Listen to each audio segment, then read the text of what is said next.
समीर के माता पिता किसी काम से शहर से बाहर गए थे। उनका घर आबादी से अलग था। बाहर ज़ोरों से बारिश हो रही थी और बिजली कड़कने की आवाज़ मन में दहशत पैदा कर रही थी। समीर समय काटने के लिए टीवी खोलकर बैठ गया, पर उसका सारा ध्यान हाथ में पकड़े फ़ोन पर था, जिसमें वह भूतों के बारे में पढ़ रहा था। तभी अचानक ज़ोर से बिजली कड़की और घर की सारी लाइट चली गई। घर में गुप्त अंधेरा छा गया। बाहर भी कुछ दिख नहीं रहा था। इन्वर्टर भी एक हफ्ते से खराब पड़ा था, जिसको सही कराने के लिए समीर के पापा ने बहुत बार बोला था, पर आलस के चलते समीर ने उसे ठीक नहीं किया। हालांकि समीर भूत प्रेतों पर विश्वास नहीं करता था, पर इस स्थिति में वो असहज महसूस कर रहा था। खुद को इन्वर्टर सही न करवाने के लिए कोस भी रहा था। फ़ोन की टॉर्च जलाकर वह सावधानी से बड़ी इमरजेंसी लाइट लेने के लिए खड़ा हुआ।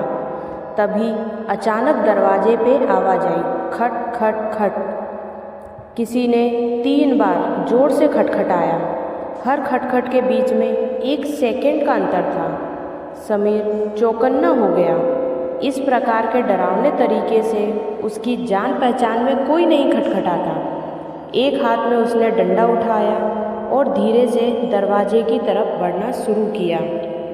इतने में पास वाले कमरे से आवाज़ आई, भैया दरवाज़ा मत खोलना, मेरे पास आ जाओ, मुझे डर लग रहा है। समीर अपनी एकलौती बहन की रक्षा की भावना ने उसे खुद को डर से थोड़ा कम कर लिया।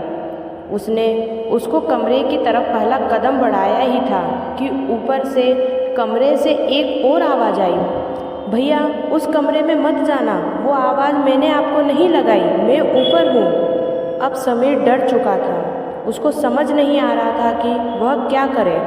उसके दिमाग में मानो काम करना बंद कर दिया था। उसने एक एक कदम पीछे बढ़ाना शुरू किया। वह एक मेज़ के पास आकर रुका। अभी भी स्थिति को समझने की कोशिश कर रहा था। गुप्त अंधेरे में जब बाहर बिजली कड़की तो उजाले से पल भर में कमरा जगमगाया था।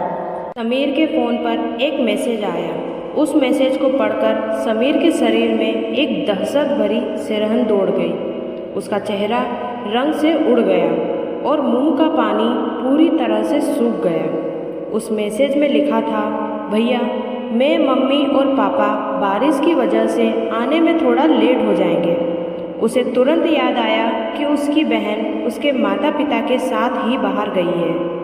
अब वह सोच भी नहीं सकता था कि आखिर दरवाजे पर और कमरों में है कौन।